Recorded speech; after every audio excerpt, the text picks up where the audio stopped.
So in the second case, I have taken f of t equal to f naught into sine omega t. That means instead of taking f as a constant, this is a externally excited force is harmonically changing. So in that case, again we need to find out the particular solution, because the homogeneous solution remains constant or remains same as in the previous case. So here again we need to choose no particular solution. So how to choose? In the previous case we have chosen a particular solution as the constant one, because the externally excited force also constant value. But whereas in this case we will choose this particular solution as a harmonically varying, because the applied force or exciting force is a harmonically varying.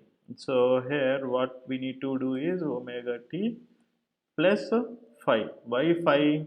So um, this amplitude may not be in align with the force that is applied to the system. So in this case we have given a small phase angle to this one. We don't know whether this phase angle is a non-zero or a zero, but for the sake of convenience we have considered one phase angle, because initial itself we cannot take that this displacement is in align with the applied force.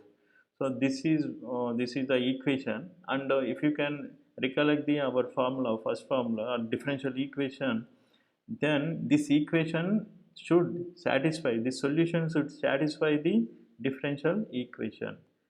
But if you substitute this equation in this differential equation, then it will become very clumsy and very difficult to solve. So instead what I try to do is we will adopt the vector notations. So if you can recollect the vector notation, in notation the advantage is forces can be represented in vector, and when the system is in the equilibrium and they form a closed polygon. So here m into x double dot is a force, and c into x dot also force, and k into x is the spring force, and this is the externally applied force. So here we will take the magnitude of these forces, and here for example in this f of t, the f naught represent the magnitude, and whereas the sine omega represent the direction in which it's acting. In the same way, in the solution of xp, the x represent the magnitude, but whereas the sine omega t plus phi represent the direction in which that particular amplitude is acting. So here we need to find out the magnitude of these different forces, and depending on their directions we need to draw these forces so that it will form a complete polygon. So that's what we are trying to do here. So for that we need to find out the x dot of p equal to x omega into cos of omega t plus phi. So this can be written again as a in terms of sine. So that is simply pi by 2 plus omega t plus phi. Why we are converting into sine means, if everything is in the same sine or cosine, then it's very easy to add. So that's why we are trying to convert everything into one symbol. And what is the x double dot here? So x double dot here equal to minus x. Actually here we are differentiating cos, so it will give minus value. So x omega square into sine omega t plus phi.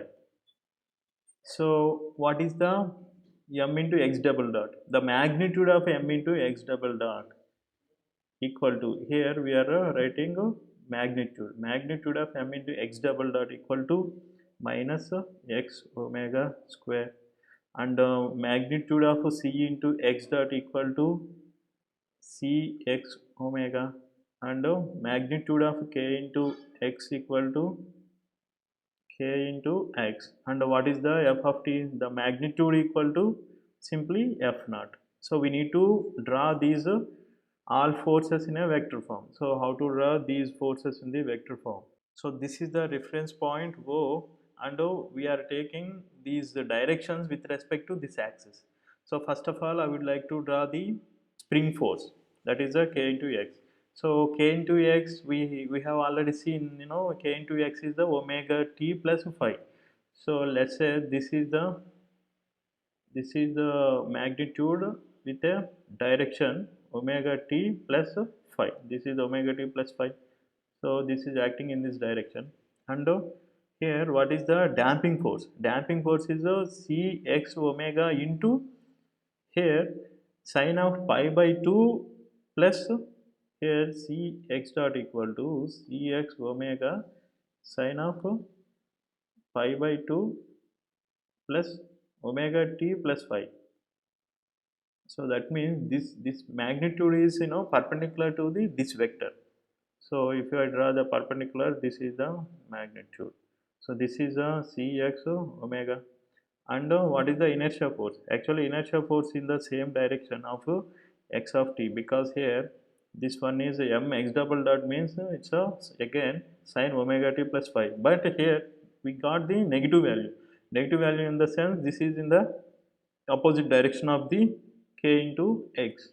So here this is the direction. Here the magnitude is x into omega square, and the closing side is a force that is applied to the system. So that is f naught, and f naught is a omega t in a direction.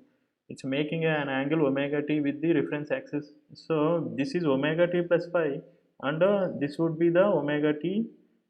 So this is the omega t, and this is the force f naught. So what is the angle between kx vector and a force vector? That is the phi. So if I redraw this one, so it would be like this. So this is the angle between these two is phi. This is the k into x. This is the f naught, and this is a cx omega, and this is a x omega square. So this is the one, and this can be again written as a like a simple right angle triangle. So this is a f naught, and this value is kx minus x omega square, and this is the cx omega. So the angle between these two is phi.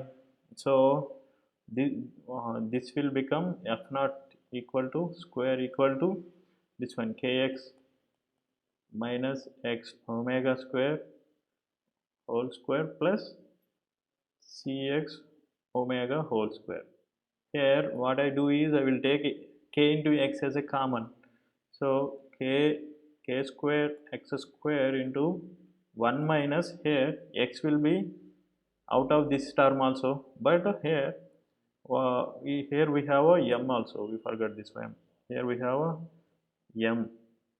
So m by k into omega square whole square plus here c omega by k whole square equal to f naught square. Here in this equation, this term can be written as a c omega by k. Here what is the value of c? C we already derived, this is a 2 psi into square root of k by m, k into m. So this is the 2 psi, this is already omega into this will become square root of m by k. But we know the square root of k by m is omega n, so this can be written as 2 psi omega by omega n, and this can be written as a 2 psi r, where r equal to omega by omega n. And in the same way, this term here, this k by m is omega n, and square root of k by m is omega n, and this k by m is omega n square. So these equations can be written as k square x square into 1 minus omega by omega n we have considered as r. So here this becomes r square, because this is the omega by omega n whole square, again whole square, plus 2 xi omega by omega n, that is r whole square, equal to f naught. So what is the amplitude? Amplitude equal to f naught by k divided by square root of 1 minus r square whole square plus 2 xi r whole square. So this is the amplitude. The phase angle is tan phi equal to opposite side by adjacent side. So this is the cx omega into kx minus m x omega square. Here we have a m also. It's missing here. We have a m also here because this is the inertia force. So if you simplify this one, again it will become 2 xi r means omega by omega n divided by 1 minus omega by omega n whole square.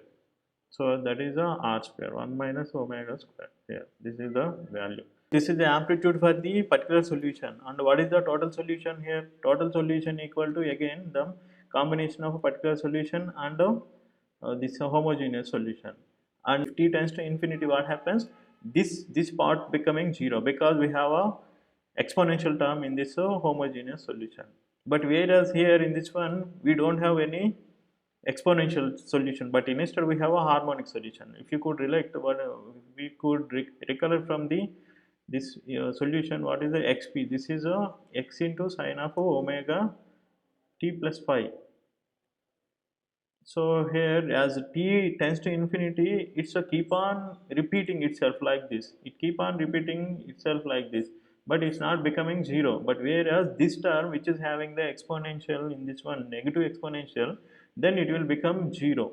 So what happens after t tending to infinity?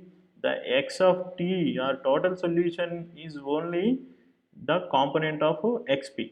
So whenever we steady state amplitude is asked to find out, then we need to find out the amplitude in the particular solution. This is the amplitude in the particular solution, but not the amplitude in the harmonic. We know f by k. What is the f naught by k? In the previous case what happened when you given f of t equal to f naught, then we are getting constant amplitude, that is a x naught. This is not changing with respect to time, so that's why we can call it as a static. So this is a static this amplitude. We can say this is the static amplitude. So this can be written like this also.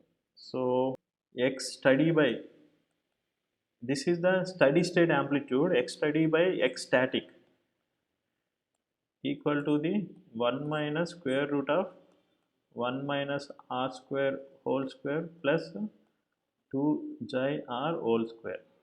So if you want to find out the relation between the amplitude of steady state to the amplitude of a static state, then we can use this formula.